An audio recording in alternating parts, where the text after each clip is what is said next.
ইন্নাল্লাযীনা আমানু ওয়া আমিলুস সালিহাতি লাহুম জান্নাতুন তাজরি মিন তাহতিহাল আনহার যালিকাল ফাওজুল কাবীর।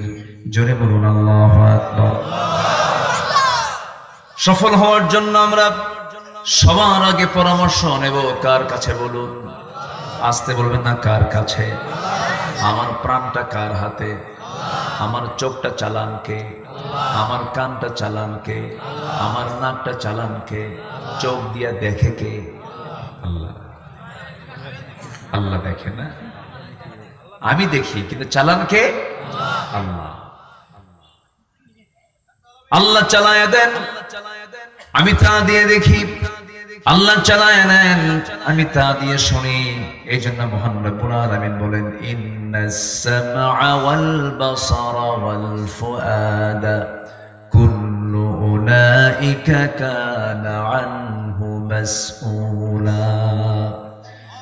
শ্রবণ শক্তি, দৃষ্টি শক্তি, অন্তর শক্তি সব জিজ্ঞাসিত হবে একদিন কার কাছে?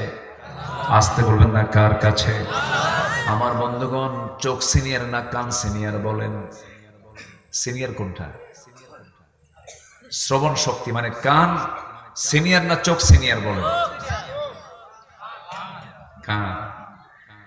মেডিকেল সায়েন্স বলছে মানুষের ক্রমবিকাশ মার পেটে যখন থাকে প্রথম ম্যাচিউর হয় হলো কান, এরপরে চোখ।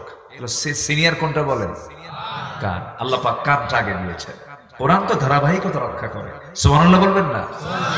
আল্লাহ রাব্বুল আলামিন নিজে বলছেন, ইন্নাহু কানা সামিআন বাসীরা।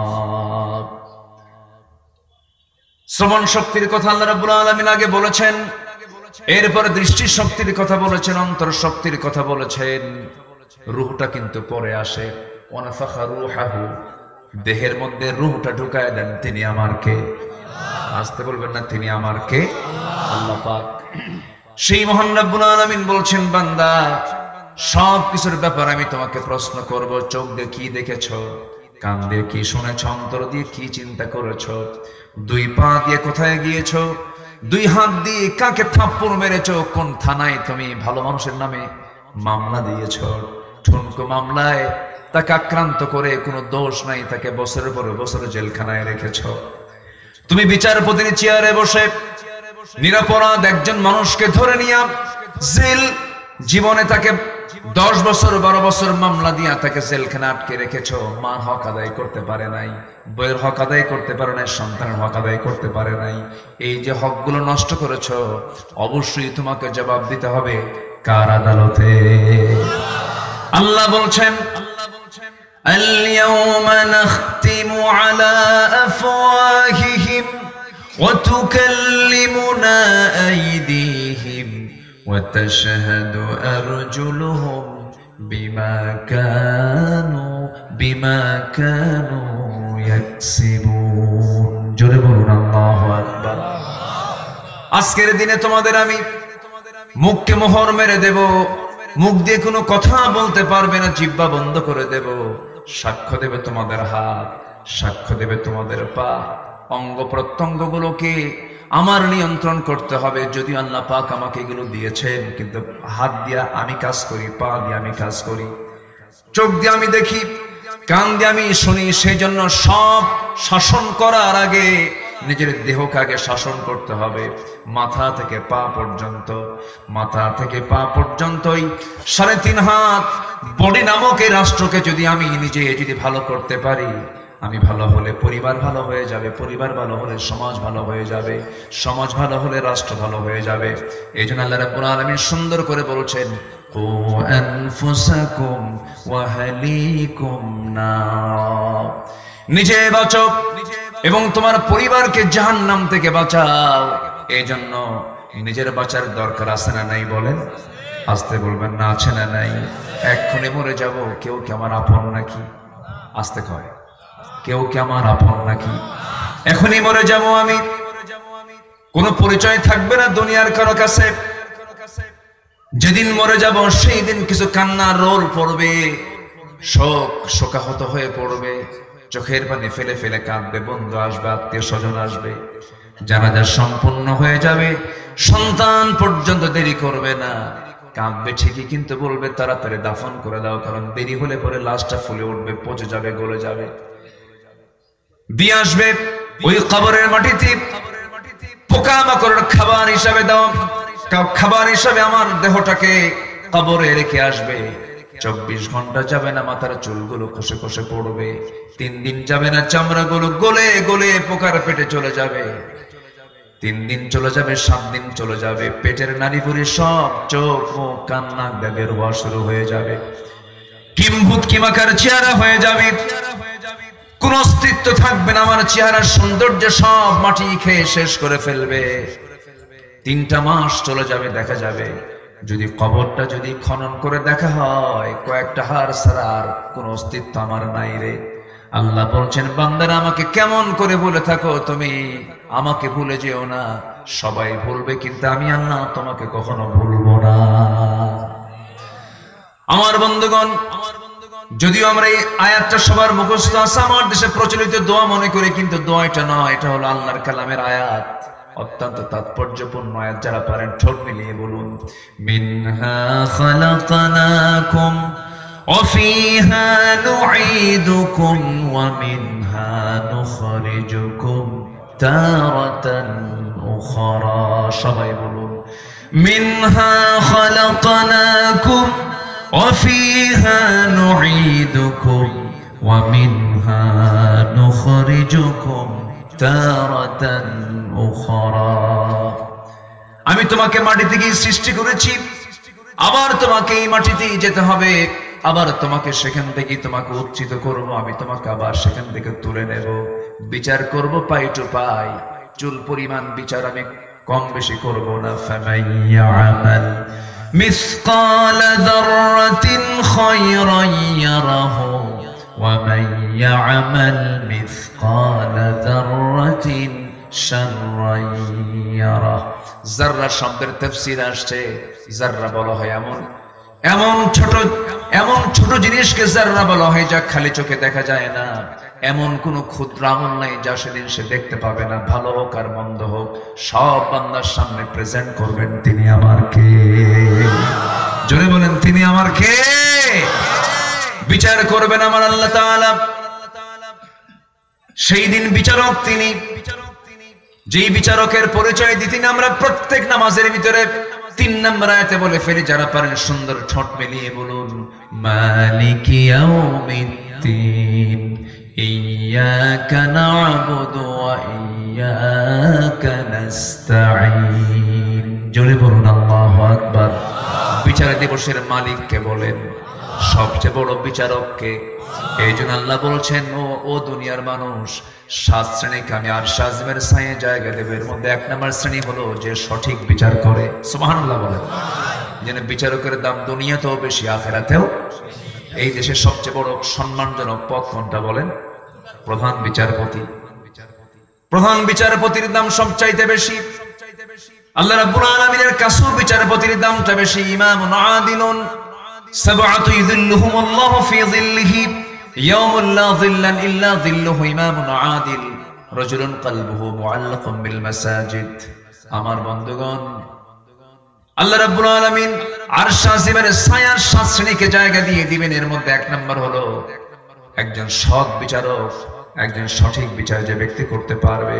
কিন্তু গোটা দুনিয়া জুড়ে আজকে সবচেয়ে বড় সমস্যা হলো, গোটা পৃথিবীর কোথাও কি কোনোদিন কোথাও কি আমরা দেখতে পাচ্ছি এখন সঠিক বিচার কি আছে নাকি?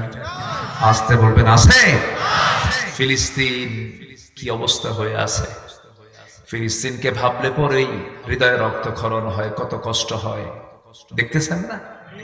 ছোট্ট বাচ্চা খাবার নাই, ছাগলের ঘাস চাবাচ্ছে। একটু মনে মনে চিন্তা করেন তো, সন্তানটা আমার হলে কেমন লাগতো? ঘাস চাবায়া ক্ষুধা নিবারণ করতেছে। যেমন করে আমার নবী 3.5 বছর শিবে আবু তালেবের মধ্যে যখন ছিলেন, 3.5 বছর খাবার না পায়া পাথরের উপরে মাঝে মাঝে বৃষ্টি হতো, দুর্বা ঘাস, কিছু কিছু ঘাস জন্মতো, সেই ঘাসগুলো চাবা চাবা সাহাবীরা ক্ষুধা নিবারণ করেছেন। সেদিন ছোট্ট একটা বাচ্চার ভিডিও ফুটেজ দেখে আমার চোখের পানি আটকাতে পারি নাই। ছোট্ট বাচ্চাটা চাবাচ্ছে ঘাস, বাপ নাই মা নাই। আধুনিক দুনিয়ার সমরাস্ত্র ব্যবহার করে মধ্যপ্রাচ্যের কসাই ইসরায়েল বেনিয়ামিন নেতানিয়াহু মুহূর্তে মুহূর্তে 20 সেকেন্ড পর পর মিসাইল গুলো মারতেছে। মিসাইল গুলো পড়ে বিল্ডিং গুলো বম্বিং করে উড়ায় দেয়। বিল্ডিং বম্বিং হওয়ার আগে ওই বম্বিং এর সাথে সাথে মানুষের লাশটা আকাশের দিকে উঠতে থাকে। এই যে নির্মমতা, এই যে বর্বরতা, এই যে পাশবিকতা, এটার মূল কারণ হলো গোটা দুনিয়াতে আজকে মানবতা কাজ করছে না, পাশবিকতা কাজ করছে। বলেন, পাশবিকতা কাজ করছে, দানবতা কাজ করছে, মানবতা নাই। এই যে মানবতা ধ্বংস হয়ে যাচ্ছে, এর মূল কারণ অন্য কিছু না। এর মূল কারণ হলো দুনিয়ার সভ্যতায় মানুষ, দুনিয়ার চেতনায় মানুষ বেশি ব্যস্ত হয়ে পড়েছে। পুঁজিবাদী চেতনা, জাতীয়তাবাদী চেতনা, সেকুলার চেতনা। দুনিয়ার চেতনা দিয়ে মানুষ কখনো ভালো হবে না। একমাত্র ভালো হবে মানুষ আল্লাহর দেওয়া কোরআন আর ইসলাম দিয়া। আস্তে কোন কেন, জোরে বলুন ঠিক কিনা? কোরআন শান্তি দিতে পারে। কোথাও লেগেছে আগুন, আগুন যদি নিভাতে চান কি লাগবে বলেন? বলেন, পানি ছাড়া কি কোনো সমাধান আছে নাকি? পানি ছাড়া কোনো একমাত্র সমাধান হলো পানি। আগুন, আগুন লেগেছে, পানি লাগবে। বাড়িওয়ালা বলে আমার বাড়িতে আগুন লেগেছে, যার কাছে যা কিছু আছে তা নিয়ে আমারে বাঁচাও। পাশে দিয়ে যাচ্ছিল একজন মাঠ, একজন ড্রাম ভর্তি ডিজেল নিয়ে, যখন বলছে যার কাছে যা কিছু আছে তা নিয়ে আমারে বাঁচাও, বিসমিল্লাহ বলে এক ড্রাম ডিজেল নিচে ঢেলে আগুন কি কমবে না বাড়বে? বিসমিল্লাহ কইছে তো, কিন্তু বিসমিল্লাহ জায়গায় বলতে হবে না অজায়গায় বলতে হবে? জায়গায় বলতে হবে।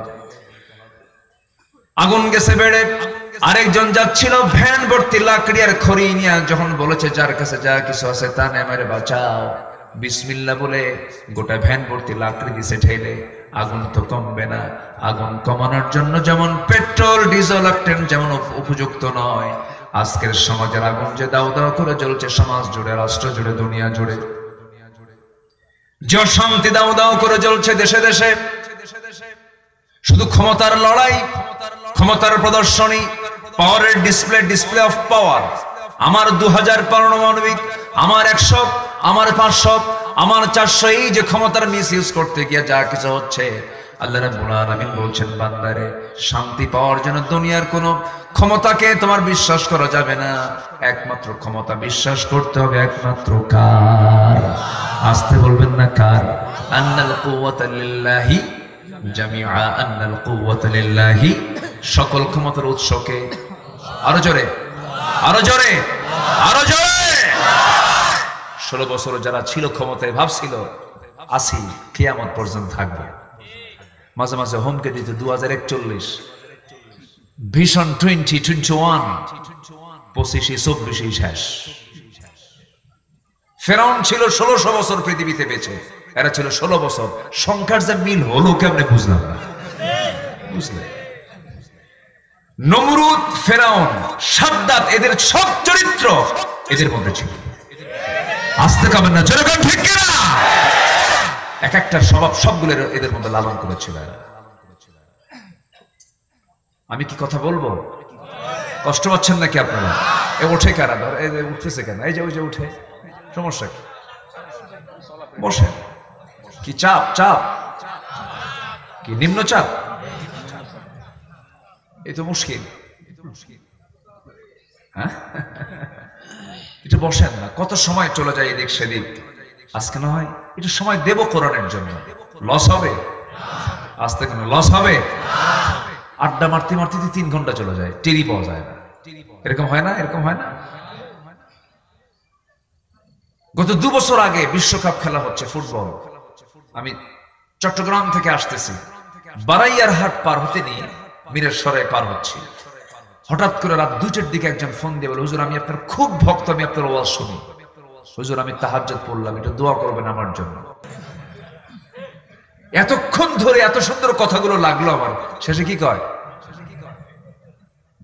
মানে একজন তার বাবার প্রশংসা করছে, এক ভাই আরেক ভাইকে তার সামনে তার বাবার প্রশংসা করতে নিয়ে বলছে, ভাই তোমার বাপটা কত সুন্দর ভালো ছিল, কত সুন্দর টানা টানা চোখ, প্রশস্ত কপাল, চুলগুলো কালো।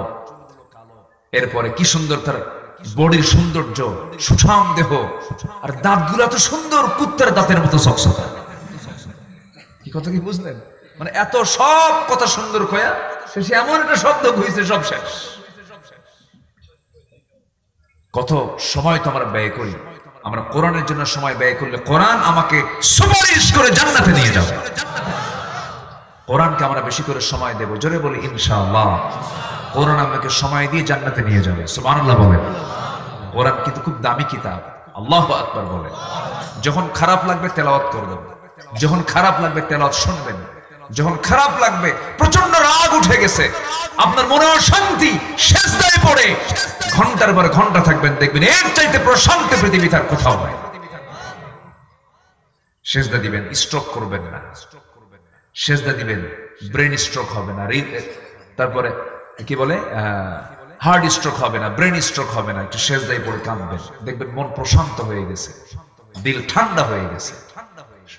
প্রশান্তি, আনন্দ, তৃপ্তি দেয় একমাত্র ইবাদতে। কিসে বলেন তো? ইবাদতে, সিজদায়। আমরা সিজদায় পড়ে কাঁদবো, জোরে বলি ইনশাআল্লাহ। তাহাজ্জুদ রেগুলার করব, ফজর নামাজ না পড়লেও চলবে। কাজা করা যাবে? মানে মাথায় টুপি, পরনে লুঙ্গি নাই, তা তো হবে না। আমার দেশে আবার এগুলো নিয়ে খুব ব্যস্ত। সবে কদর আর সবে বরাত আসলে বলে, ওরে বাপরে বাপ, সিজনাল মুসল্লি হাজির হয়ে যায়। ওদের নামাজ, ওদের সিজদার চোখের পানি দেখে মনে হয় কেবল আকাশ থেকে জিবরাইল নামছে। আছে না নাই? এরকম হওয়া যাবে না। আমরা ইবাদত করব একদিন না সব দিন, এক রাত না সব রাত। নামাজ হবে 7 দিন, একদিন না 7 দিন, আর প্রতিদিন। কয় ওয়াক্ত নামাজ? 5 ওয়াক্ত নামাজ। আমরা সফল হয়ে যাব, জোরে বলি ইনশাআল্লাহ। একটু কান লাগান। আমরা সফল হতে চাই কি সবাই? সফল হওয়ার জন্য আমরা আসুন কোরআনের আলোকে সফলতার কিছু শর্তাবলী আমি আজকে বলতে চাচ্ছি। 10টা শর্তাবলী নিয়ে আমি কথা বলবো। কয়টা বলেন তো? 10টা শর্তাবলী আমি দেব কোরআন থেকে। আমি আমার বাবার, আমার দাদার কোনো কথা বলতে আসিনি। আমার দেশে তো বাপ নিয়ে বহু কিছু হয়েছে। আমার বাপ ঈদের স্বাধীন করছে, ছিল হলো দেশটা ছিল যেন ওদের কাছে পৈতৃক সম্পত্তির মতো। মুক্তিযুদ্ধ ছিল ওদের ব্যবসা, ওরা ব্যবসা মনে করেছিল। সোনার ছেলেরা, মেধাবী ছেলেরা, অক্সফোর্ড অফ দি ইস্ট, প্রাচ্যের অক্সফোর্ড নামে খ্যাত ঢাবির ছেলে পেলেগুলো তারা আন্দোলন করে বললো, ছাত্র বৈষম্য বিরোধী আন্দোলনের ছেলেরা বললো, আমাদের সন্তান তো তারা, মেধার যাচাই হোক, কোটাকে বাতিল করো। জবাব দিতে নিয়ে উনি বলে ফেললেন যে রাজাকারের নাতিপুতিরা চাকরি পাবে।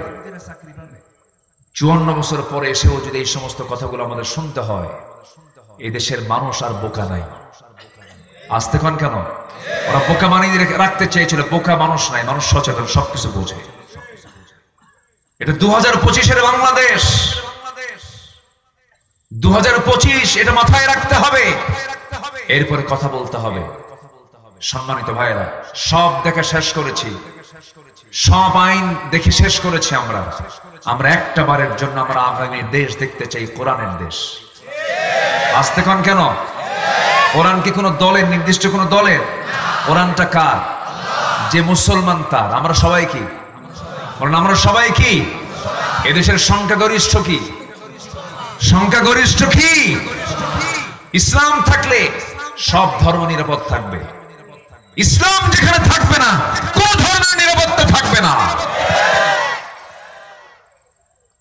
ইন্ডিয়াতে ওয়াকফ স্টেট, মসজিদ, মাদ্রাসা, মন্দিরে যে দানগুলো করা হয়, এটাকে ওয়াকফ স্টেট বলা হয়।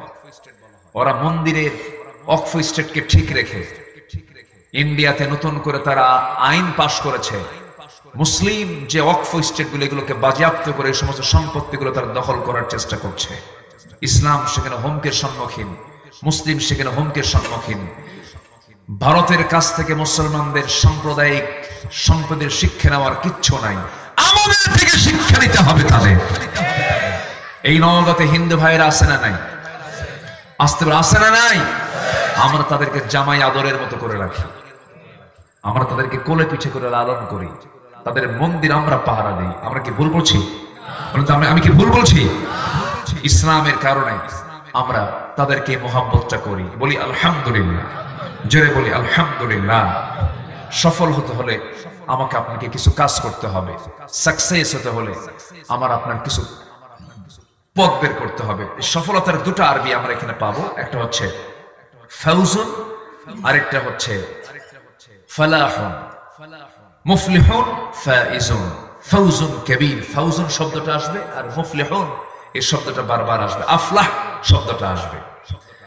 এই দুটো শব্দ নিয়ে আমার আজকে দেখবেন প্রত্যেকটা আয়াতের মধ্যে এই দুটো শব্দ আপনারা পেয়ে যাবেন। সফলতা কারা, সফল কারা, আল্লাহ পাক সুন্দর করে বলছেন। এক নাম্বার সফল কারা, কোরআনের আয়নায় আমরা একটু নিয়ে নেই।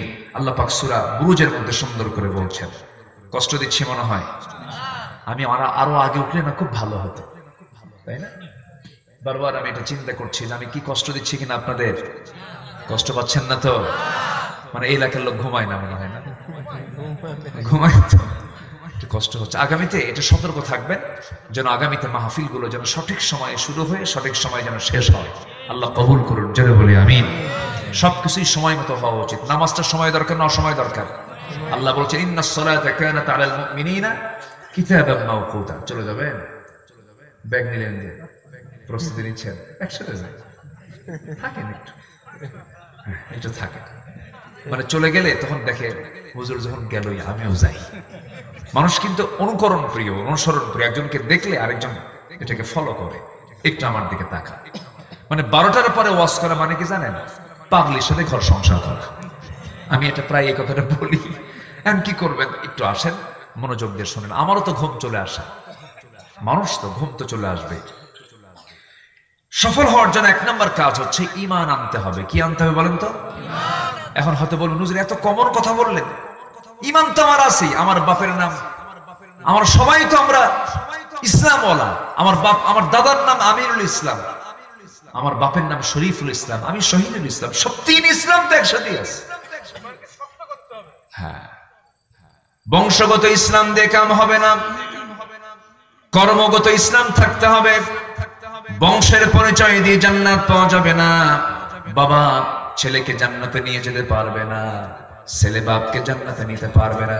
যদি তাই পারতো, ইব্রাহিম আলাইহিস সালাতু ওয়াস সালামের বাবা ছিল মুমিন না মুশরিক? বলেন বলেন। ইব্রাহিম আলাইহিস সালাতু ওয়াস সালাম জান্নাত পেয়ে যাবেন, কিন্তু তার বাবা জান্নাত পাবে না। বাপ হয়ে লাভ নাই। ছেলে কেনান জাহান্নামী, বাপ নূহ আলাইহিস সালাতু ওয়াস সালাম জান্নাতি। কেন? ঈমান আছে, ঈমান নাই। ছেলের ঈমান নাই, বাবার ঈমান আছে। ঈমান ছাড়া কোনো উপায় নাই। বংশগত কোনো পরিচয় দিয়ে জান্নাত পাওয়া যাবে না। বংশগত পরিচয় দিয়ে যদি জান্নাত পাওয়া যেত, আমার নবীর বংশ কুরাইশ, আবু জেহেলের বংশটাও কি বলেন? বলেন বলেন বলেন বলেন। আবু লাহাবের বংশ কি বলেন? কুরাইশ।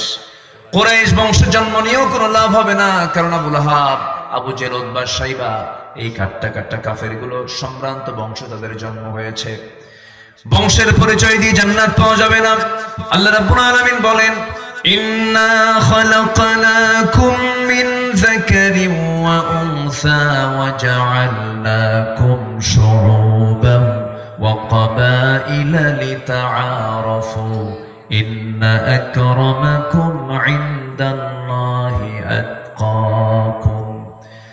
আমি তোমাদেরকে নর এবং নারী থেকে সৃষ্টি করেছি, এরপরে বিভিন্ন বংশ বিস্তার করে দিয়েছি, বিভিন্ন গোত্র করে দিয়েছি, ভাষা করে দিয়েছি। নগর ভাষা, নগর সদরের ভাষা আর নজিপুর পোরশার ভাষা কি একরকম না দুই রকম? একরকম না দুই রকম? জেলা কয়টা আছে? জেলা কয়টা বলেন? এটা কি বিল পার হলাম আজকে? হ্যাঁ, হাসাইগাড়ি বিল পার হলাম। আর একটা বিল আছে সাপাহারের দিকে, হলো জবাই বিল। ওখানে সব জবাই করে। ওই জবাই বিলের মানুষগুলো কথা বলতে নিয়ে সিন পারে না, সালাম দিতে নিয়ে কয় আসসালামু আলাইকুম। আগে সালায়ের পরে দুলাভাই, স উচ্চারণ হয় না, পারে না। একই জেলা, দেখবেন তাদের ভাষা একরকম, আপনার ভাষা একরকম। কেন দিয়েছেন? আপনি হলেন হাসাইগাড়ি না, হাসাইগাড়ি এলাকার মানুষ, আর তারা হলো জবাইবিলের মানুষ। এই দুটাকে নিশ্চিত করার জন্য, দুটাকে ফাইন্ড আউট করার জন্য, স্পষ্ট করার জন্য আল্লাহ রাব্বুল আলামিন ভাষাকে চেঞ্জ করে দিয়েছেন। জবাইবিলের মানুষ সেখানে মাস্তানি করতে নিয়ে বলবে তুই তো জবাই থেকে আসছিস, সেখানে কি কস, কি বলিস এই জায়গায়? আল্লাহ তাআলা ভাষাকে আঞ্চলিক পাসওয়ার্ড করে দিয়েছেন। আবার আপনি দুপচাচিয়ার দিকে চলে যাবেন, আরেকটা ভাষা পাবেন। আক্কেলপুরে পাবেন, যাবেন, আরেকটা ভাষা পাবেন। ওখানে কোনো ব্যাককেল নাই, সব ওখানে কি বলেন আক্কেলওয়ালা মানুষ। রংপুরে যাবেন, সেখানে আরেকটা ভাষা পাবেন। এরপরে নোয়াখালী যাবেন, আরেকটা ভাষা পাবেন। লক্ষ্মীপুরে যাবেন, আরেকটা ভাষা পাবেন। ভোলা যাবেন, আরেকটা ভাষা পাবেন। চট্টগ্রাম যাবেন, আরেকটা ভাষা পাবেন। হাজারো ভাষার বৈচিত্র্যময় রূপ কেন দিয়েছেন মহান রব্বুল আলামিন? এই জন্য দিয়েছেন, বিভিন্ন জাত দিয়েছেন, বিভিন্ন বংশ দিয়েছেন, এটাকে একে অপরকে চেনার জন্য, পরিচয় করার জন্য। তবে হ্যাঁ, এগুলো কোনো কিছু আমাকে মূল্যায়ন করবে না, আমার কাছে এগুলো মূল্যায়ন পাবে না। আমার কাছে মূল্যায়ন পাবে হলো যে বান্দা তাকে অবলম্বন করে ঈমান আনতে পেরেছে। জোরে বলেন সুবহানাল্লাহ। তাহলে প্রথম হলো কি আনা, বলেন তো, জোরে বলেন, কি আনতে হবে? ঈমান আনতে হবে। আমরা ঈমান এনেছি না পাইছি? ওই বাচ্চাগুলো কই যায়? ও টিচার চলে গেছে, হুজুর চলে গেছে, ছাত্র আর থাকবে না। ওদের আবার ফজরের আগে উঠতে হবে, ফজরের আগে তাদের পড়া আছে না, তারা চলে যাচ্ছে। যাক, আমার দিকে তাকান এখন। তাহলে ঈমান আমরা পাইছি না ঈমান এনেছি আমরা? বলেন তো, বলেন বলেন। পাইছি আমরা, ঈমান আনি নাই। ভালো করে ঈমান আনতে হবে, ঈমানের পরিচয় লালন করতে হবে, ঈমানকে তরুতাজা করতে হবে। মরা ঈমান আনা যাবে না, তরুতাজা ঈমান আনতে হবে। এবং ঈমান শুধু আনলেই হবে না, ঈমানের উপরে টিকে থাকতে হবে। ঈমান আনা যায় কিন্তু টিকে থাকা যায় না, সহজেই টিকে থাকা যায় না। ঈমানকে নষ্ট করার জন্য শয়তান মনে হয় নাই? নওগাঁ জেলায় শয়তান আসে না? এখানে শয়তান নাই তো? আসতে খবর না, আসে না? নাই। মানুষ যেখানে থাকবে সেখানে শয়তান থেকে যাবে। শয়তান তো ওয়াসওয়াসা দেওয়ার জন্য সর্বক্ষণ আছে। আপনি বসে আছেন, শয়তান পিছন থেকে বলছে তাড়াতাড়ি ওঠ, চলে যা, ওয়াসওয়াসা দেওয়ার জন্য। এখানেও কিন্তু শয়তান আছে না? শয়তান মনে হয় এই বিল চেনে না? ঠিকই চেনে। শয়তান কিন্তু জান্নাত পর্যন্ত চিনে। জান্নাতের মধ্যে আদম আলাইহিস সালাতু ওয়াস সালাম, হাওয়া আলাইহিস সালাতু ওয়াস সালাম যখন থাকলেন, শয়তান জান্নাতের মধ্যে ঢুকে দুজনকে ওয়াসওয়াসা দিয়েছিল। যে শয়তান জান্নাতে ঢুকে আবার বাপ মাকে ওয়াসওয়াসা দিতে পারে, সেই শয়তান বুঝি এই এলাকা চেনে না? কি চেনে কিনা বলেন? একটু কান লাগাবেন, মনোযোগ দিয়ে কথাগুলো শুনবেন। ঈমান এনেছি আমরা, ঈমান নিয়ে টিকে থাকতে হবে। ছোট্ট একটা ইতিহাস মনে পড়লো, একটু সুন্দর করে মনোযোগ দিয়ে কানটা লাগাবেন। একজন সাহাবী কালিমা গ্রহণ করেছেন। বাড়িটা তার মক্কা এবং মদিনার ঠিক মাঝখান বরাবর তার বাড়ি। দিন গ্রহণ করেছেন, বাপটা ছিল না তার, ছোট্টবেলায় বাপ মারা গেছে। চাচার কাছে তিনি মানুষ হয়েছেন। ঈমান যখন এনেছেন, কালিমা যখন গ্রহণ করেছেন, চাচার কানে সংবাদ চলে গেল। চাচা বলে ফেললো, ভাতিজা কি যেন শুনলাম তুমি নাকি কালিমা গ্রহণ করেছো, ঈমান এনেছো। মুস্কি হাসি মেরে বললেন, চাচা আপনি শুনবেন কেন? আপনি দেখেন, আশহাদু আল্লা ইলাহা ইল্লাল্লাহু ওয়াহদাহু লা শারীকা লাহু ওয়া আশহাদু আন্না মুহাম্মাদান আবদুহু ওয়া রাসূলুহু। হেদায়েতের মালিক কে? আরো জোরে, আরো জোরে, আরো জোরে। আমাকে হেদায়েত দিতে পারেন তিনি আমার কে? এই জন্য হেদায়েত চাইতে হবে কার কাছে?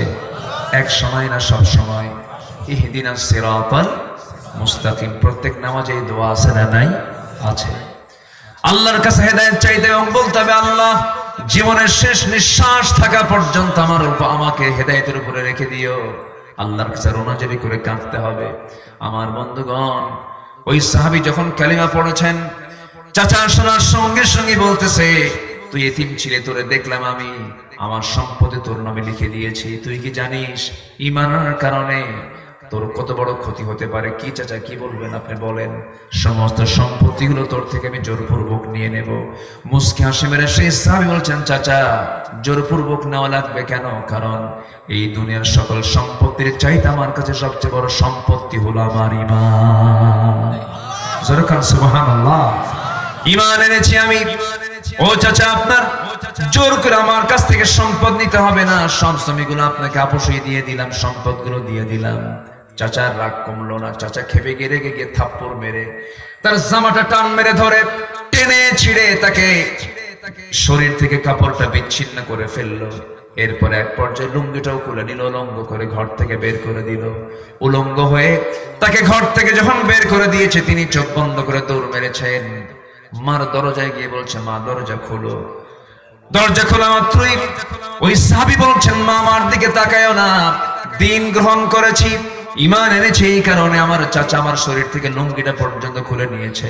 মা দেখো তো ঘরের মধ্যে কোনো চাদর আছে কিনা, কোনো কাপড় আছে কিনা, আমার সতরটা ঢাকা দরকার।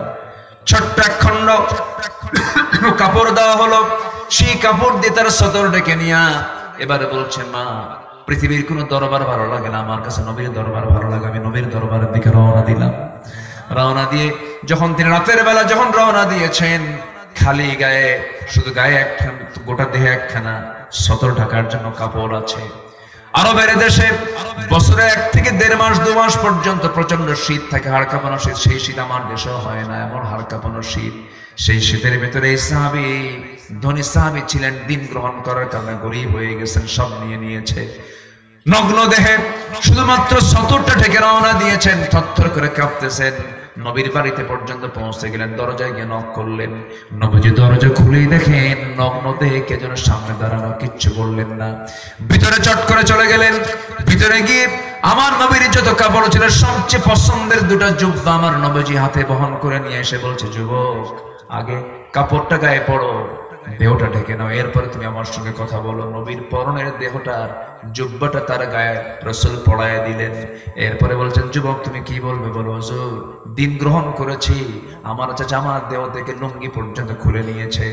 রাসূল মুস্কি হাসি মেরে বুকের সঙ্গে জড়িয়ে ধরে বলছে, আব্দুল্লাহ চিন্তা করো কেন, তোমার চাচা তোমাকে বস্ত্রহীন করেছে, আর আমি নবীজি আমার দেহের জুব্বা আমি তোমার দান করে দিলাম। জোরে বলি সুবহানাল্লাহ, আরো জোরে বলি সুবহানাল্লাহ। ওই সাহাবীর কপাল খারাপ না ভালো? বলেন কপাল খারাপ না ভালো? দুনিয়া ছেড়েছেন, আখিরাত পেয়েছেন। আল্লাহু আকবার বলেন। আমার নবীজি বুকের সঙ্গে জড়িয়ে ধরলেন, বুকটা কাঁপতেছে সাহাবীর। সাহাবী বড় কান্নায় ভেঙে পড়েছেন। রাসূল বলছেন, কাঁদো কেন? আমি তোমার দায়িত্ব নিচ্ছি, তুমি কোনো চিন্তা করবে না। সাহাবী বলো, কি বলতে চাও বলো।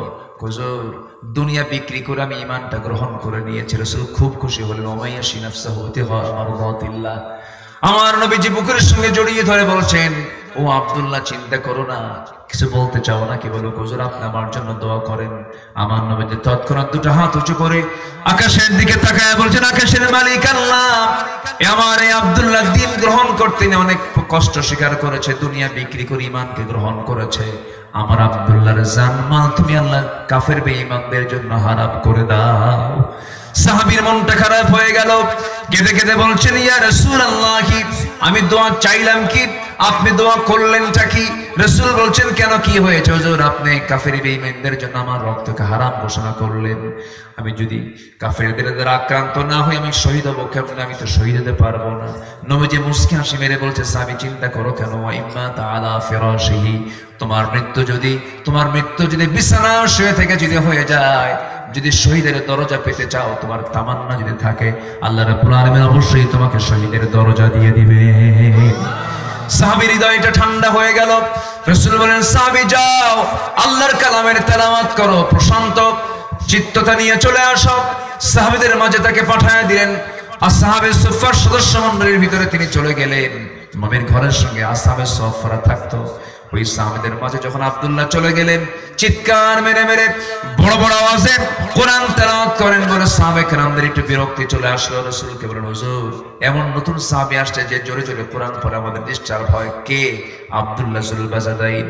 রাসূল বলছেন, না রে না, আমার আব্দুল্লাহর ব্যাপারে তোমরা কেউ অভিযোগ দিও না, কারণ আমার আব্দুল্লাহ ঈমান আনতে নিয়ে দুনিয়া বিক্রি করে সেই ঈমানটা গ্রহণ করেছে।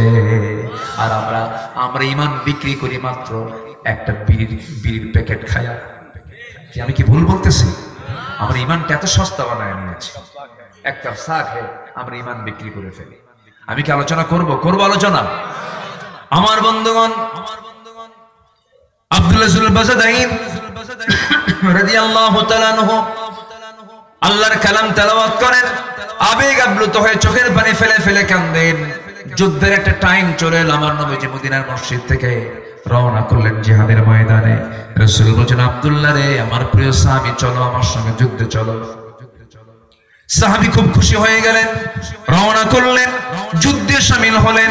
যুদ্ধ শেষ হয়ে গেল, আব্দুল্লাহকে সঙ্গে করে নিয়ে, সবাইকে সঙ্গে করে নিয়ে রাসূল করিম সাল্লাল্লাহু আলাইহি সাল্লাম রওনা দিলেন মদিনার দিকে।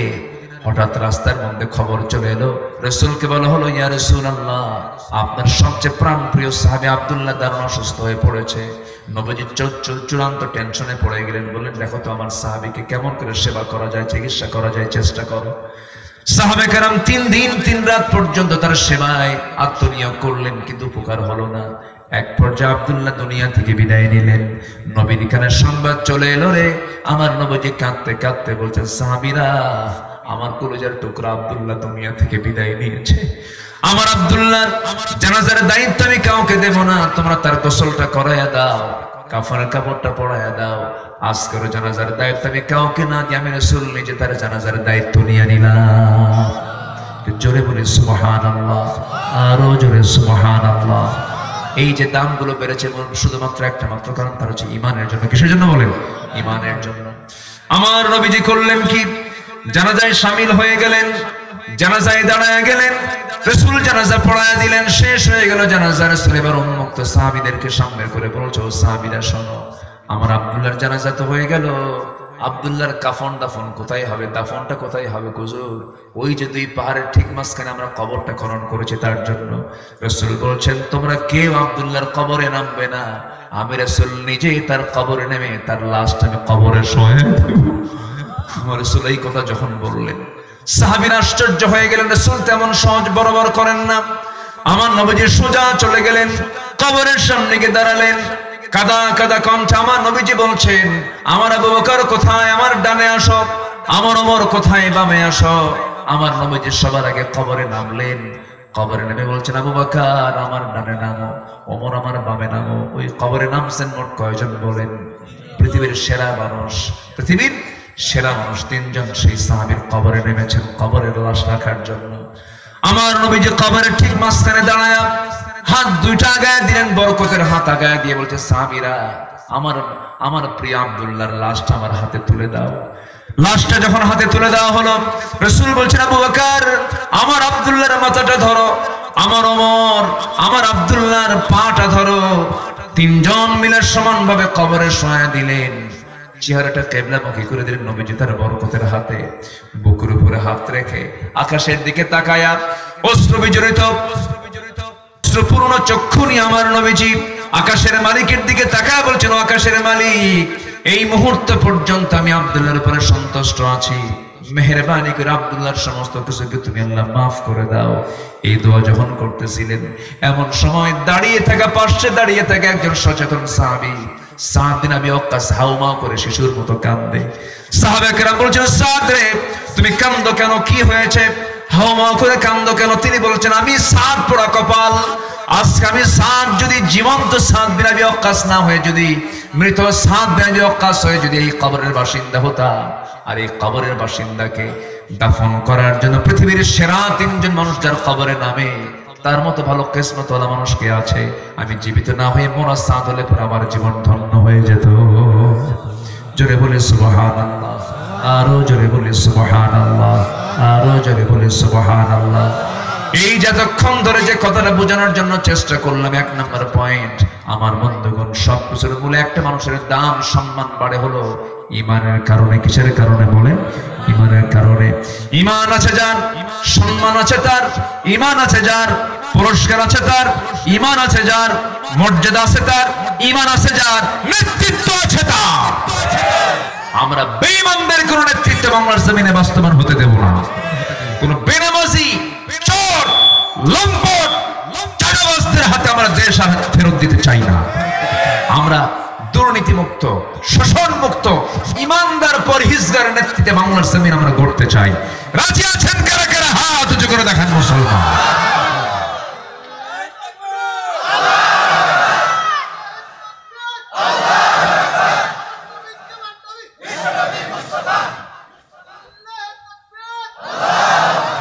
আল্লাহ কবুল করুন, আল্লাহ কবুল করুন। স্লোগানটা একটু আস্তে আস্তে হলো, একটু মশান কম হলো, তাই না? রাত বেশি হয়ে গেছে তো ঘুম ধরছিল আপনাদের। নারায়ে তাকবীর! এই তো কেবল মনে হচ্ছে যে এখানে তাজা মানুষ আছে। বলি আলহামদুলিল্লাহ, আরো জোরে বলি আলহামদুলিল্লাহ। সফল হওয়ার জন্য 10টা কাজ, এর মধ্যে 1 নাম্বার গেল, সফল হওয়ার শর্ত হচ্ছে 10টা, 1 নাম্বার গেল ঈমান আনা, তাও পরিপূর্ণ হয় নাই, একটার অর্ধেক, এবং নেক আমল করা। কি আমল করা বলেন? জমির আইল ঠেলাঠেলি করা, বোনের সম্পত্তি না দেওয়া, হ্যাঁ আস্তে আস্তে কর। কি ঠিক আছে দেখি এগুলো ঠিক আছে? এগুলো করা যাবে? ঘুষের কারবার করা, মাশাআল্লাহ হাজী সাহেব শুধু খাওয়া, এগুলো করা যাবে? এই সময় কেউ উঠেন না, উঠলে ভাববো ওটাই সুদ খায়। বসেন, আমি আটকাতে পারতেছি না, আসলে অনেক রাত হয়েছে তো। বসেন, আর কিছু সময় আমি কথা বলবো, একটু সময় দেন প্লিজ। একটা আলোচকের সামনে থেকে যখন একটা করে লোক ওঠে, আলোচকের কলিজা থেকে যেন একটা করে তার ছিঁড়তে থাকে, খুব কষ্ট হয়। একটু বসেন। তাহলে ঈমান এনেছি আমরা, নেক আমলও করব। রাজি আছেন না ইনশাআল্লাহ? এখন আয়াতটা মিলায়ে দিয়ে আল্লাহ কি বলছেন সূরা বুরুজের 11 নম্বর আয়াতে?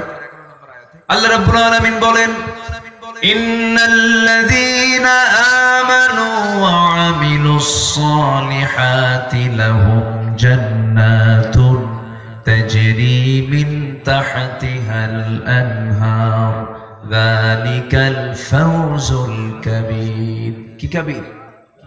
বলেন বলেন বলেন। ফাউজুন মানে সফল, যালিকাল ফাওজুল কাবীর। ফাউজুন মানে সফলতা, বড় সফল সে হবে যে ঈমান আনবে এবং নেক আমল করবে। আযান শোনার সঙ্গে সঙ্গে সে দৌড়াবে কিসের দিকে বলেন? আসতে বলবেন না, কিসের দিকে বলেন? হাইয়া আলাস সালাহ, হাইয়া আলাল ফালাহ। নামাজের দিকে আসো, কল্যাণের দিকে আসো। আমার দেশে এমন দল আছে যে দলের জন্য সবাই গেলে পরে যোহর নামাজের কর্মসূচি নাই, আসর নামাজের কর্মসূচি নাই, মাগরিবের কর্মসূচি নাই, এমন দল আমার দেশে মনে হয় নাই। আসতে বলবেন না, আছে না নাই? যে দলের দলীয় কর্মসূচিতে নামাজের কার্যক্রম থাকে না, সেই দল কখনো জান্নাতের দল হতে পারে না, সেই দল কখনো জান্নাতের কারণ হতে পারে না। এই জন্য নামাজ আছে যেখানে নেতৃত্ব মানবো সেখানে, নামাজ নাই যেখানে থুতু মারবো সেখানে। রাজি আছেন তো ইনশাআল্লাহ? নামাজের নেতৃত্ব আমরা গড়ে তুলবো। এমন সুন্দর একটা পরিবেশ আমরা এখন পেয়েছি মাশাআল্লাহ। গতকালকে ঢাকায় একটা বড় মার্চ ফর গাজা হয়ে গেল, জানেন না আপনারা?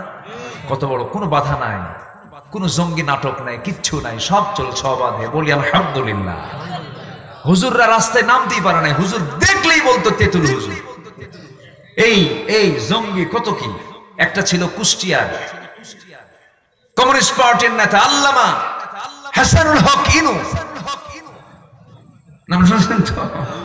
আল্লামের জন্য কইলাম, কারণ আহমদ শফির মতো লোককে সে বলেছে তেতুল হুজুর, আল্লামা সাইদের মতো লোককে বলেছে রাজাকার, এরকম করে সে গালি দিত। এখন একটু মজা দেখো যে কষ্ট কেমন লাগে, জেলখানে থাকতে কেমন কষ্ট হয়, আল্লাহ একটু বুঝাইয়া দিচ্ছেন। হারে হারে টের পাচ্ছে ওরা এখন, ঠিক কিনা? অনেক কিছু করেছে, অনেক নাটক করেছে তারা। এই নাটকের অবসান ঘটিয়ে দিয়েছেন তিনি আমার কে? আসতে বলবেন, তিনি আমার কে? জাতি এমন বিপদে পড়ছিল, যখন মানুষ কেউ বিপদে পড়ে তখন কোন দোয়া কয়? বলেন কোন দোয়া কয়? আমার দেশের জাতীয় ক্রাইসিসে কোন লোকটা আসছে, নাম কি কয়? ঠিক আছে না? ডক্টর মোহাম্মদ ইউনূস। দুই নবী একসাথে, দুই নবীর নাম মোহাম্মদ আবার ইউনূস। কয় নবী হলো? দুই নবী। আমার জীবদ্দশায়, আমি আমার বুদ্ধি বয়সে যেই মাসে পেঁয়াজের ব্যবহার সবচাইতে বেশি, সেই পেঁয়াজের দাম ছিল 20 থেকে 25 টাকা রমজান মাসে। আমি আমার বুদ্ধির বয়সে আমি কখনো পাই না। মেনে নিতে হবে তো? কি আসতে কখনো মেনে নিতে হবে কিনা বলেন? ভারত থেকে কোনো পেঁয়াজ আসছে? তাহলে হলো কেমন? আমি নিজে যে টিকিট কেটেছি বিমানের, 1.5 লক্ষ টাকা টিকিট কেটেছি, সেই বিমানের টিকিট এখন 50,000 টাকা, 2 গুণ নাই। কেন? শর্ত জড়িয়ে দেওয়া যে কোনো সিন্ডিকেট চলবে না, একটা পাসপোর্ট একটা টিকিট, পাসপোর্ট বিহীন কোনো টিকিট চলবে না। সব স্বাভাবিক হয়ে গেছে। শুধুমাত্র সততা স্বচ্ছতার নেতৃত্ব যদি বাংলার জমিনে জারি হয়ে যায়, গোটা পৃথিবীর ভিতরে একটি আদর্শ মাইল ফলক রাষ্ট্রে পরিণত হবে বাংলাদেশ। শুধু সৎ যোগ্য নেতৃত্বের দরকার, আমাদের কাউকে লাগবে না। আমার দেশের মাটি কিসের সোনা, সোনার চেয়েও খাঁটি আলহামদুলিল্লাহ। কাতারে গিয়েছিলাম, কাতার হলো পৃথিবীর সবচাইতে ধনী রাষ্ট্র, 1 নম্বর তালিকায় ছিল এক সময়, 1 নম্বর ধনী রাষ্ট্র হলো কাতার। সেই দেশে গেলাম, কোথাও একটা গাছও নাই। হঠাৎ করে দেখি একটা গ্রিন জোন করেছে ওরা, গ্রিন মানে শুধু গাছ আর গাছ। ভাবলাম এই মরুর ভিতরে এই গাছগুলো আসলো কেমনে, কেমনে এই গাছগুলো হলো?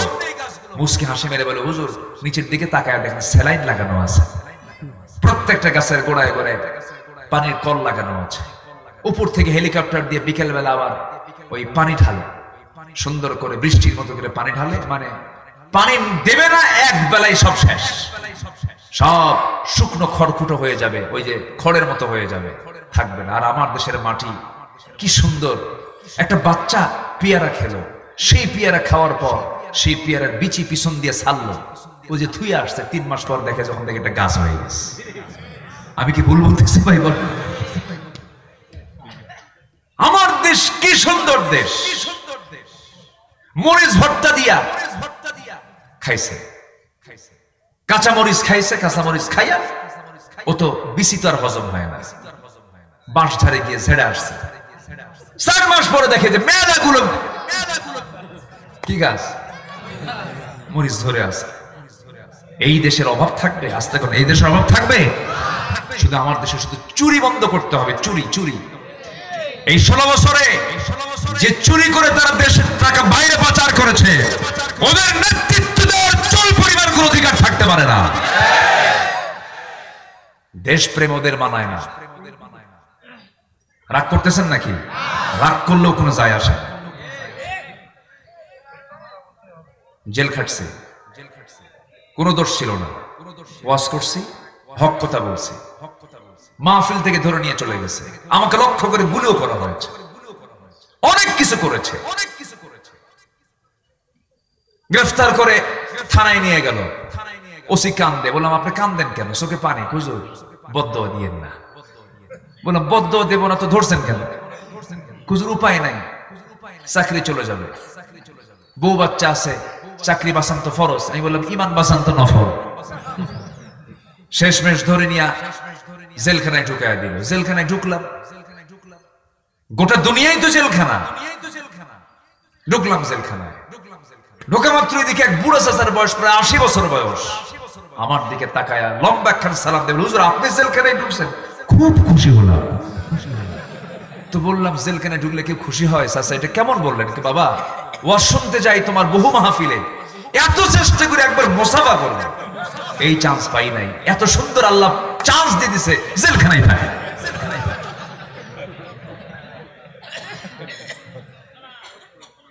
এরকম করে অসংখ্য আলেমের জীবনকে নষ্ট করে দিয়েছে এরা। আল্লামা সাঈদীর মতো জীবনকে তিলে তিলে জেলখানায় রেখেও তাদের রাগ মেটে নাই। দিল্লির প্রেসক্রিপশনে চিকিৎসার নাম করে ফাঁসির মঞ্চে ঝুলিয়ে মেরেছে তাকে। ফাঁসির মঞ্চে ঝুলিয়ে না মারতে পারলো, তাকে বিষ প্রয়োগ করে তাকে হত্যা করা হয়েছে। আমরা তাফসীর মাহফিলের এই প্ল্যাটফর্ম থেকে জানান দিতে চাই, সকল হত্যার বিচারের পাশাপাশি এই দেশের কিংবদন্তি আল্লামা সাঈদীর খুনি যারা, চূড়ান্ত শাস্তি নিশ্চিত করা হোক। রাজি আছেন কারা কারা? হাত উঁচু করে দেখান মুসলমান।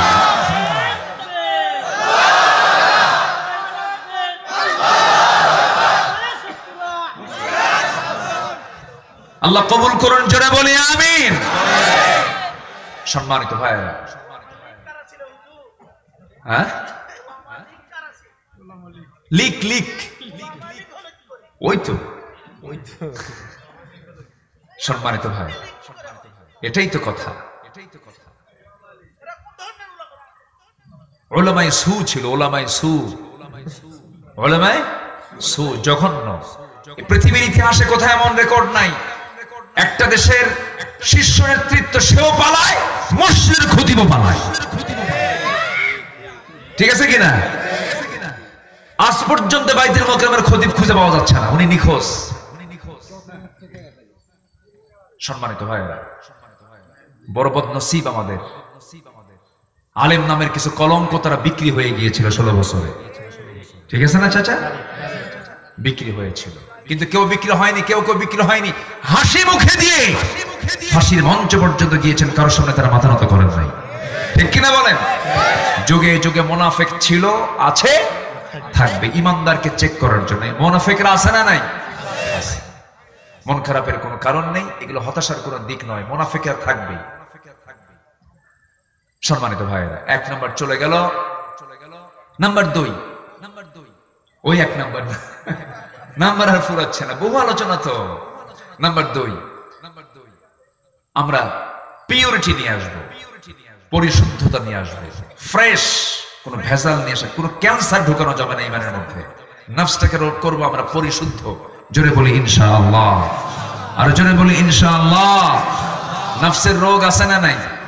নফসের রোগ হলো নিজের বউ দেখে না, খালি অন্যের বউর দিকে চায় থাকে, এরকম আছে না নাই বলেন তো? এটা হচ্ছে কিসের রোগ বলেন? নফসের রোগ। অন্যের বউ দেখতে হবে না নিজের বউ দেখতে হবে? নিজের বউ। অন্যের বউ শুধু দেখে, নিজের বউর দিকে তাকায় বলে তোর একটা চেহারা হলো। অন্যের বউর দিকে তাকালে কি নিজের বউর চেহারা ভালো লাগবে? লাগবে না। নিজের বউকে সুন্দর দেখতে হলে পৃথিবীর সব বউর দিকে তাকানো বন্ধ করতে হবে। এর মধ্যে মজা আছে, এর মধ্যে তৃপ্তি আছে। চোখের হেফাজত করতে হবে, সমস্ত অঙ্গ প্রত্যঙ্গের হেফাজত করতে হবে। সফল হওয়ার জন্য 9টা গুণ 7টা গুণ দরকার।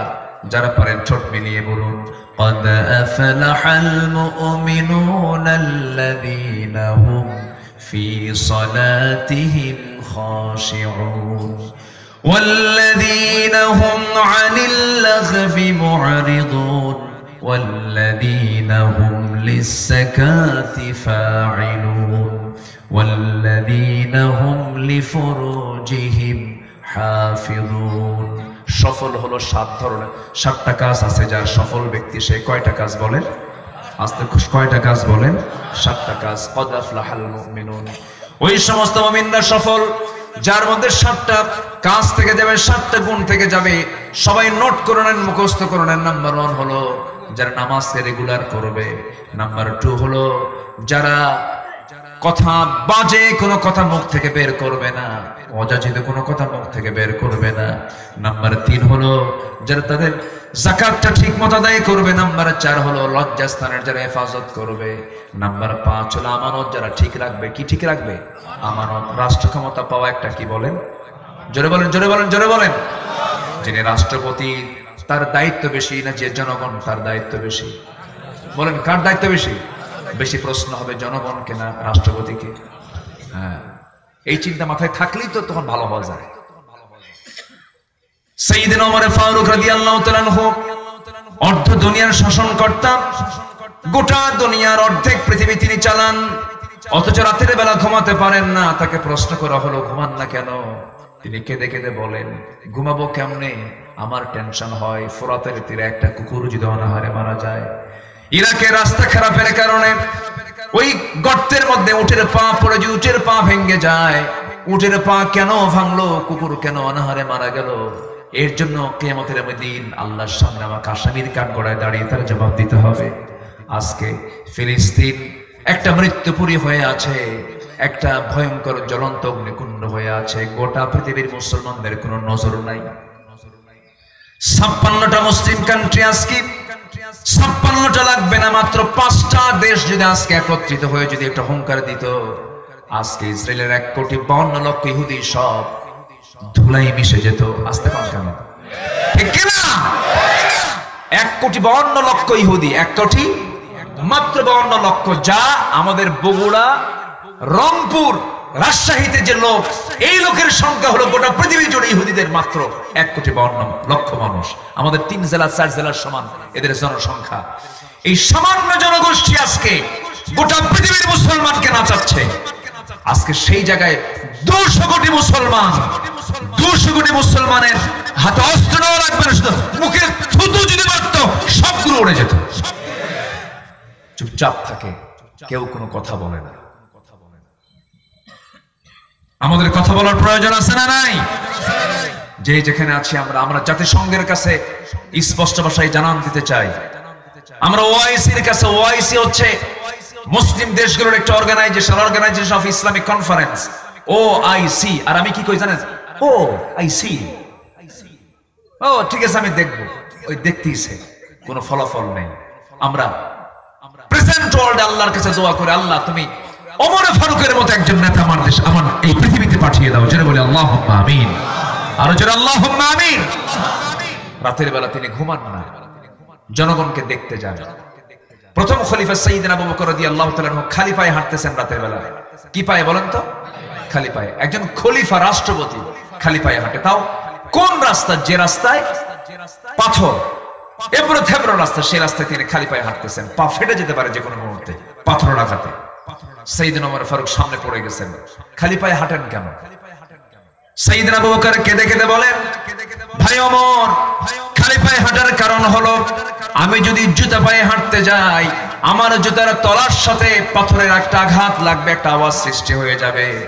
সেই আওয়াজে যদি আমার দেশের জনগণের ঘুমের যদি ব্যাঘাত হয়ে যায়, কিয়ামতের দিন আমাকে আসামির কাঠগড়ায় দাঁড়িয়ে তারা জবাব দিতে হবে। চিন্তা করে দেখেন তারা জনগণকে নিয়ে কি চিন্তা করেছেন, কি চিন্তা তাদের মাথায় ছিল। রাতের আধারে সাইয়েদনা আবু বকর রাদিয়াল্লাহু তাআলা আনহু প্রত্যেক দিন প্রত্যেক রাত্রিতে একজন মহিলার ঘরে যেতেন। বৃদ্ধা নারী, চোখে দেখেন না, স্বামী নাই, ছেলে নাই, মেয়ে নাই, কেউ নাই, তাকে দেখার কেউ ছিল না। প্রতিবেশী তার রাষ্ট্রপতি হওয়ার পরও তার এই খেদমত বন্ধ হয় নাই। প্রত্যেক রাত্রি তার খেদমত করে দিয়ে আসতেন, কাপড় চোপড় ধুয়ে দেওয়া, গোসল করানো, তারপরে খাবার দাবারের ব্যবস্থা তিনি করে দিয়ে আসতেন।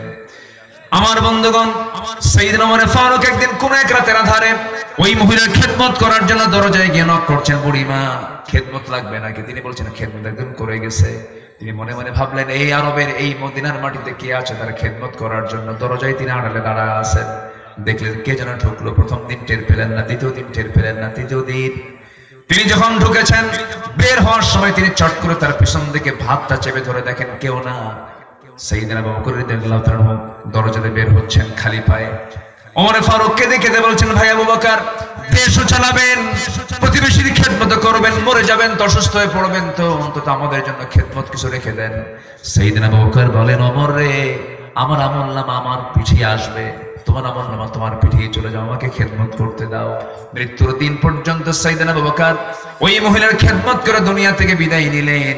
দ্বিতীয় খলিফা ওমর ফারুক তারপর থেকে তিনি ওই মহিলার দায়িত্ব নিলেন, চলে গেছেন। কিন্তু মহিলা জানেন না সাইয়েদনা আবু বকর দুনিয়া থেকে বিদায় নিয়েছেন, তার কাছে সংবাদ যায় নাই।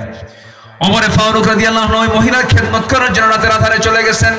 খেদমত করে, রান্না বান্না করে, কাপড় চোপড় ধুয়ে, খেজুরগুলো ধুয়ে নিয়ে সব কিছু কমপ্লিট করে তিনি বের হয়ে চলে আসছেন।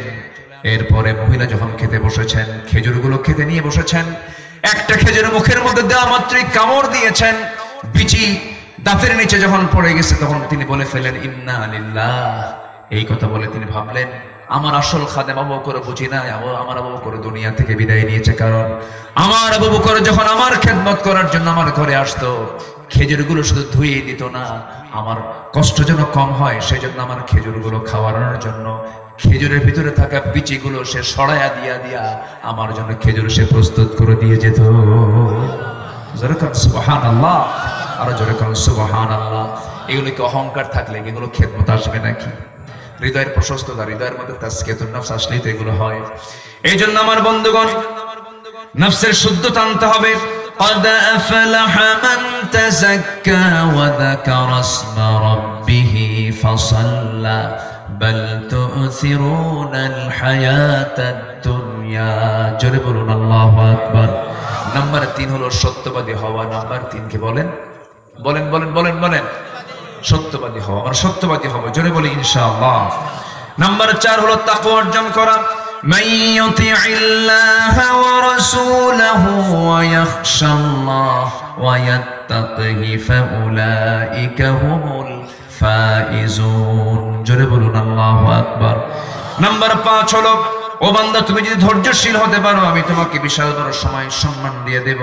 ইন্নী জাযাইতুহুমুল ইয়াওমা বিমা সাবারু আন্নাহুম হুমুল ফাইজুন। জোরে বলুন আল্লাহু আকবার। ধৈর্য যোগ্যতা না রাগ যোগ্যতা? আস্তে কয়। ধৈর্য যোগ্যতা না রাগ যোগ্যতা? রাগ করতে কোনো ট্রেনিং লাগে নাকি? কিন্তু ধৈর্য আনতে কি লাগে বলেন? ট্রেনিং লাগে, অনেক বড় ধৈর্যের পরিচয় দিতে হয়। ধৈর্যশীলের জন্য জান্নাত, রাগী ব্যক্তির জন্য দুনিয়াও ক্ষতি। রাগ করা মাত্রই স্ট্রোক করে, আসে না এরকম আছে? রাগ করবেন, দুনিয়াও নষ্ট হবে, আখিরাত নষ্ট হয়ে যাবে। রেগে যাবেন তো হেরে যাবেন, সবকিছু শেষ হয়ে যাবে। আল্লাহ বলেছেন আমি তাদেরকে দারুণ ভালোবাসি, তারাই হলো সফল কাম। নাম্বার 6 হলো আল্লাহ এবং রাসূলের আনুগত্য করতে হবে। আমরা আল্লাহ এবং রাসূলের আনুগত্য জীবনের সকল জায়গায় করব। আল্লাহ রাব্বুল আলামিন বলেন ওয়া মান ইউতি'ইল্লাহা ওয়া রাসূলাহু ফাকাদ ফাযা ফাওজান আযীমা। জোরে বলুন আল্লাহু আকবার।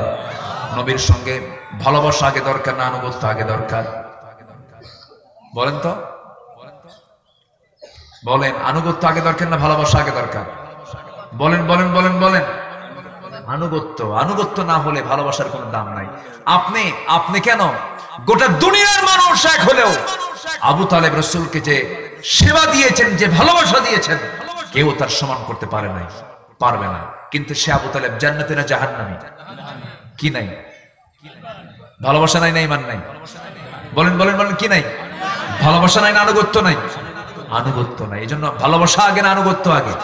আনুগত্য। কথাটা কিন্তু খুব দামি, একটু মনে রাখবেন সবাই। তাহলে ভালোবাসা আগে দরকার না আনুগত্য আগে দরকার? ওয়া ইউতি'ইল্লাহ রাসূলাহু ফাকাদ ফাযা ফাওজান আযীমা।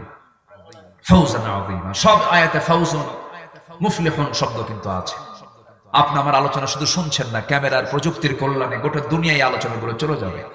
এই জন্য আমাকে প্রত্যেকটা আয়াতের কোটেশন দিয়ে আমি যেন আলোচনাগুলো মানুষ যেন শুনে যেন বুঝতে পারে যে দলিল আদিল্লা নির্ভর কথাই যেন বলা হয়, এই দিকে আমি একটু সবসময় খেয়াল করার চেষ্টা করি।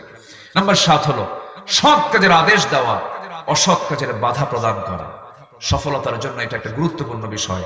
আজকে জাতি যদি সৎ কাজের আদেশ এবং অসৎ কাজের বাধা দিতে পারত, এই দেশে বেশ্যাবৃত্তির লাইসেন্স পাস হতো? লাইসেন্স থাকতো? থাকতো। আমরা এই কাজটা করতে পারিনি। আমার আপনার চোখের নাকের ডগায় প্রশাসন, স্কুল, কলেজ, ইউনিভার্সিটি চোখের সামনে, ক্যাম্পাসের সামনে একটা পরপুরুষ পরনারী গাছের গোড়ায় গোড়ায় বসে, উরুর উপরে মাথা দিয়া নারী শুয়ে আছে, ঘন্টার পর ঘন্টা বিড়ি খায়। কি খায়? বাদাম খায়, বিড়ি খায়। প্রশাসন দেখে, কেউ কি কিছু বলে? কেউ কিছু বলে না। এটা কি ইমানদারের লক্ষণ বলেন তো? এটা কি সফলতা? আল্লাহ রাব্বুল আলামিন বলেন ওয়ালতাকুম মিনকুম উম্মাতুন ইয়াদউনা ইলাল খায়রি ওয়া ইয়া'মুরুনা বিল মা'রুফি ওয়া ইয়ানহাউনা 'আনিল মুনকার ওয়া উলাইকা হুমুল মুফলিহুন। জোরে বলি আল্লাহু আকবার। সূরা আলে ইমরান 104 নম্বর আয়াত।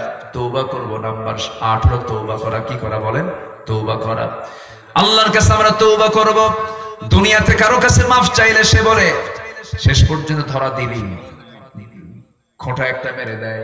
কিন্তু আল্লাহ বলছেন বান্দারে তুই যখন সব পাপগুলো করে যখন আমার কাছে মাফ চাস, আমি আল্লাহ দারুণ খুশি হয়ে তোরে মাফ করে দে। আমরা মাফ চাইবো কার কাছে? সন্তান বাপকে বাপ বাপ বারবার আব্বা আব্বা বলে বারবার ডাকলে পরে বাপ খুশি হয় না, রাগ হয়? এত ডাকি না, না বাপ বারবার বলে খুশি হয়। হ্যাঁ, বারবার ডাকলে খুশি হয়। আব্বা আব্বা আব্বা আব্বা আব্বা খুশি হবে। এত ডাকিস কেন? কি হয়েছে তোর? ঠিক আছে না? কিন্তু আমার আল্লাহ এমন আল্লাহ যে আল্লাহকে যত বেশি ডাকবেন আল্লাহ তত বেশি খুশি হয়ে যাবেন। সুবহানাল্লাহ, আলহামদুলিল্লাহ, আল্লাহু আকবার। সুবহানাল্লাহ, আলহামদুলিল্লাহ, আল্লাহু আকবার। এই শব্দগুলো দিয়ে যারা জিহ্বাটা ভেজা থাকে, ওই জিহ্বা ভেজায় কোনোদিন গীবত আসে না। কি আসে না বলেন? গীবত আসে না। বলেন সুবহানাল্লাহ, আলহামদুলিল্লাহ, আল্লাহু আকবার। এটা দিয়ে আমরা জিহ্বাকে ভিজায় রাখবো। দেখবেন কিছু কিছু বুড়া চাচা আছে গ্রামের ভিতরে, কিছু চার দোকান আছে, 3 মাথার মোড়ে, 4 মাথার মোড়ে, ত্রিমোহনী, চৌমোহনীর মোড়ে কিছু 4 দোকানগুলো আছে। সেই জায়গায় বসে বসে কুটকুট করে বাদাম খায়, চা খায়, বিড়ি খায়, আর গীবত করে। আসে না নাই বলেন? এগুলো করার সময় আমাদের নাই। সর্বক্ষণ এই মুখে জিকির করব। কার জিকির? তওবা করব কার কাছে? কার কাছে তওবা করব? আল্লাহ রাব্বুল আলামিন বলেন তুবু ইলাল্লাহি জামিআন আইয়ুহাল মুমিনুনা লাআল্লাকুম তুফলিহুন। তওবা করে আল্লাহর কাছে সবাই মিলে তোমরা সফল হয়ে যাবে। কার কথা বলেন? ওইদিকে মুমিনরা সফল হলো 7 কাজে। 4টা বলেছি, 5 নাম্বার হলো যারা আমানত ঠিক রাখবে। নাম্বার 6 হলো যারা ওয়াদা ঠিক রাখবে।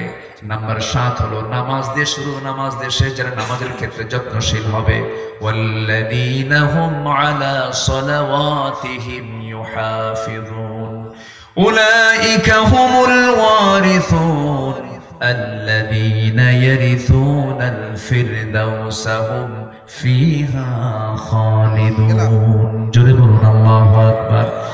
এই সমস্ত কাজগুলো হবে যার, আল্লাহ বলছেন আমি আল্লাহ তাকে জান্নাতুল ফেরদাউসের উত্তরাধিকারী বানায় দেব। জোরে বলে আল্লাহু আকবার। 5 ওয়াক্ত নামাজ পড়বেন কারা কারা? হাত তুলে দেখান দেখি। 5 ওয়াক্ত নামাজ পড়বেন কারা কারা? জোরে বলি ইয়া আল্লাহ, ইয়া রহমান, ইয়া রহিম, ইয়া হাইয়্যু, ইয়া কাইয়্যুম। ইয়া আল্লাহ, আমাদেরকে 5 ওয়াক্ত সালাত আদায় করার তৌফিক তুমি আল্লাহ দিয়া দাও। ইয়া আল্লাহ, চোখের গুনাহ, কানের গুনাহ, মনের গুনাহ, হাতের গুনাহ, পায়ের গুনাহ, সব গুনাহ থেকে আমাদেরকে হেফাজত করো, হেফাজত করো। জোরে বলুন ইয়া রাব্বাল আলামিন। হাত নামান। মাহফিল অনেক মা বোন আসছেন, আসছে না? মা বোনরা আসছেন। মা বোনদেরকে উদ্দেশ্যে একটু বলবো, মাদের জান্নাতে যাওয়া পুরুষের চাইতে কঠিন না সহজ? বলেন বলেন। একজন কাছে কঠিন। এই কঠিন না সহজ? কামাইয়ের দায়িত্ব কার? টাকা কামাইয়ের দায়িত্ব কার? বলেন বলেন। কি যেন করে ভাবিন না কি কইছে?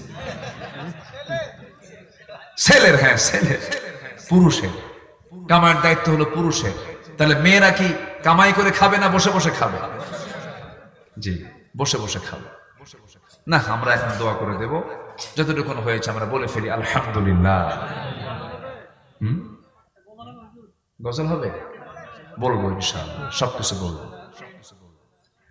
তাহলে মেয়েরা বসে বসে খাবে আর পুরুষরা কি করবে?